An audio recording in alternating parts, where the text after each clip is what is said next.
পাখি লাহিড়ী দীপ্ত ভঙ্গিতে প্রবেশ করেন কলকাতার একটা নামকরা শাড়ির দোকানে। ঢুকেই দোকানে শোকেসে সাজানো বিশেষ বিশেষ শাড়িগুলো দেখতে দেখতে হঠাৎ ওনার চোখ আটকে যায় একটা বিশেষ শাড়ির দিকে। চমকে ওঠেন শাড়িটা দেখে। তাড়াতাড়ি সেলসম্যানকে ডেকে ওই বিশেষ শাড়িটা বের করে দিতে বলেন। ওরা বলে, আচ্ছা বেশ, ওই রকম শাড়ি আপনাকে দেখাচ্ছি, আসুন। দৃঢ়কণ্ঠে পাখি ম্যাডাম জানান, না, আমায় ওই শাড়িটি দেখান, না হলে আমি চললাম।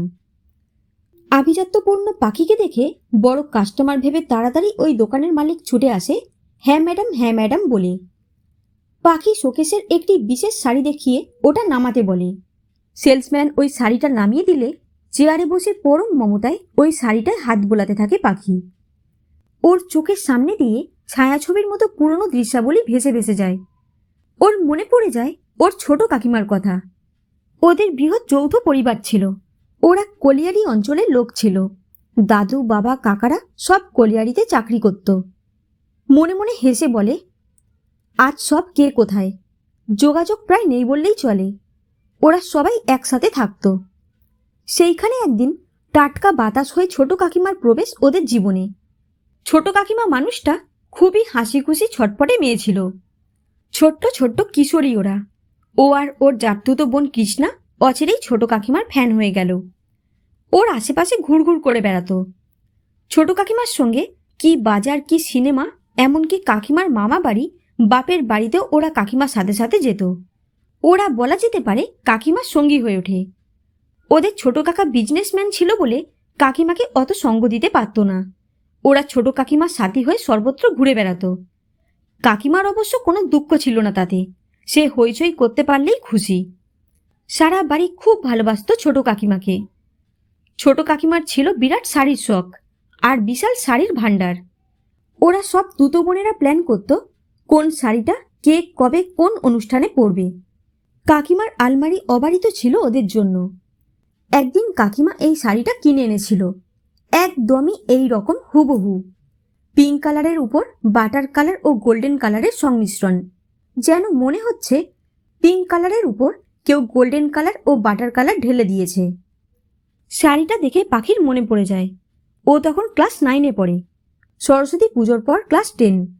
দিদিদের ফেয়ারওয়েল ও ওই শাড়িটা পরে গিয়েছিল, বিনুনি দুলিয়ে, হাতে কাকিমারই ঘড়ি পরে। কাকিমাই সাজিয়ে দিয়েছিল পরিপাটি করে। কাকিমা যেমন সাজতে ভালোবাসত তেমনি সাজাতে ভালোবাসত। সবাই ধন্য ধন্য করেছিল পাখির সাজ দেখে। পাখি এমনিতেই পরমা সুন্দরী, তার উপর পরিমিত সাজ ওকে আরও মনমোহক করে তোলে। সেই থেকে ওই শাড়ি আর ঘড়ি পাখির সিগনেচার স্টাইল হয়ে যায়। বন্ধুদের জন্মদিন হোক বা স্কুলের ফাংশন বা সরস্বতী পুজো, সব জায়গায় ও এই শাড়িটা পরে যেত। এই শাড়ি পরিহিত পাখিকে দেখেই তো দীপ্তর বাবার ওকে চোখে পড়েছিল। তারপর দেখাশোনা হয়ে মাত্র 18 বছর বয়সে পাখির বিয়ে হয়ে যায়। কিন্তু এত বড় সর্বনাশ যে হয়ে যাবে কে জানত। দীপ্ত সান্যাল ইঞ্জিনিয়ার, শিবপুরের বিই, উচ্চশিক্ষার জন্য বিদেশে আছে। তার সঙ্গে মাত্র 18 বছরের পাখির বিয়ে দিয়ে দেওয়া হয়। অবশ্য শর্ত থাকে এই মর্মে যে পাখিকে পড়াতে হবে। পাত্রপক্ষ এক কথায় রাজি হয়ে যায়। বিয়ের 1 বছরের মধ্যে পাখি বিদেশ চলে যায়। সে কি উৎসাহ আর খুশি বাড়িময়। কিন্তু বিদেশ গিয়ে আসল সত্যের সম্মুখীন হয় পাখি। গোলাপের মধ্যে কাঁটা। দীপ্ত বিবাহিত ও 2 ছেলের বাবা। বউ ওর চেয়ে প্রায় 7-8 বছরের বড় এবং চাকরি করে। ফলে দীপ্তকে বাড়ির সব কাজ করতে হতো পড়াশোনা করার সাথে সাথে।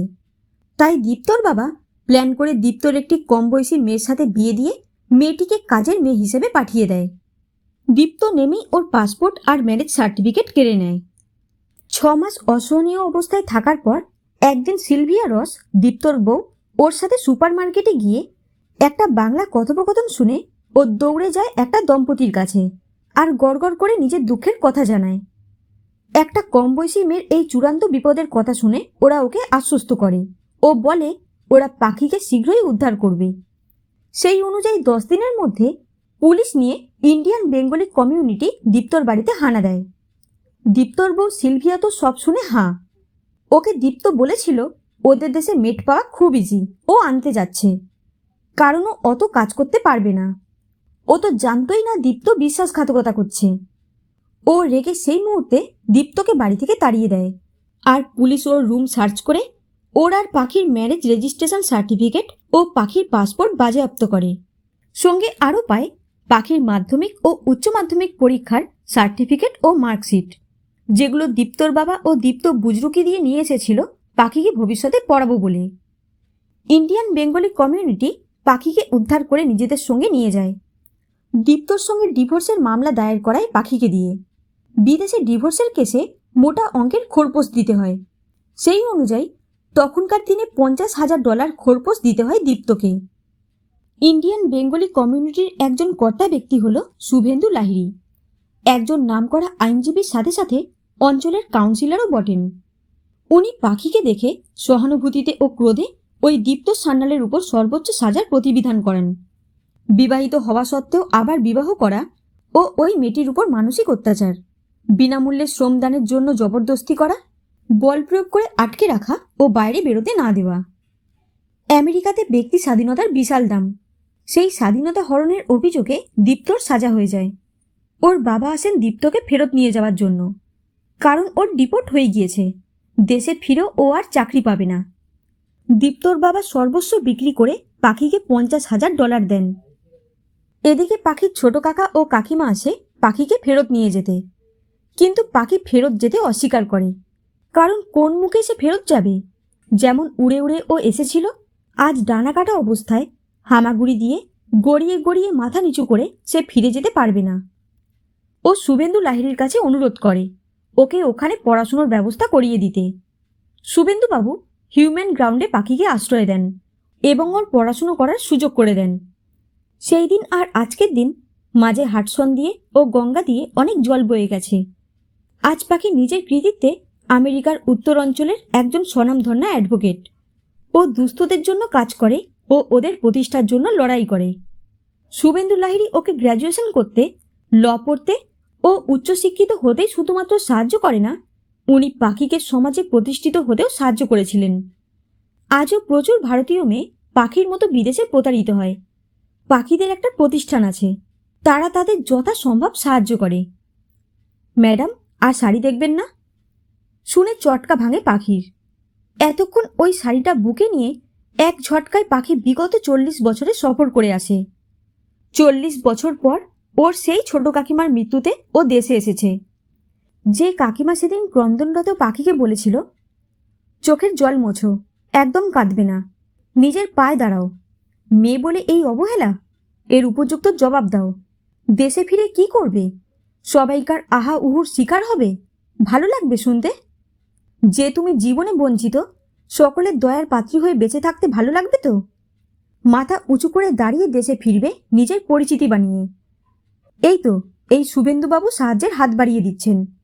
সেদিন উদ্ধার করা সেই দম্পতি মিথুনদা ও লীনা বৌদিও আশ্রয় দিতে ও সাহায্য করতে চাইছিল। ওদের নাম করেও বলে কাকিমা। এই তো, এনারাও তোমায় যেতে বারণ করছেন, পড়াশুনো করতে সাহায্য করবেন বলছে। তবে কেন ওখানে হাসির খোরাক হতে যাবে? কেউ ছাড়বে না কথা শোনাতে। বাবা মাকে তো যথেষ্ট বলছেই, তোমাকে নিয়েও বলবে। এখানেই থেকে যাও ও প্রতিষ্ঠিত হও। সেদিন দেশে ফিরবে, যেদিন লোকে ফিস ফাস নয় শ্রদ্ধা করবে। আজ 40 বছর পর পাখি দেশে ফিরেছে, গর্বের সঙ্গে মাথা উঁচু করে নিজের পরিচিতি বানিয়ে। দুদিন পর শ্রাদ্ধ বাসরে কাকিমার ফটোকে ঘিরে ও ওই শাড়িটা শ্রদ্ধাঞ্জলি হিসেবে জড়িয়ে দেয়।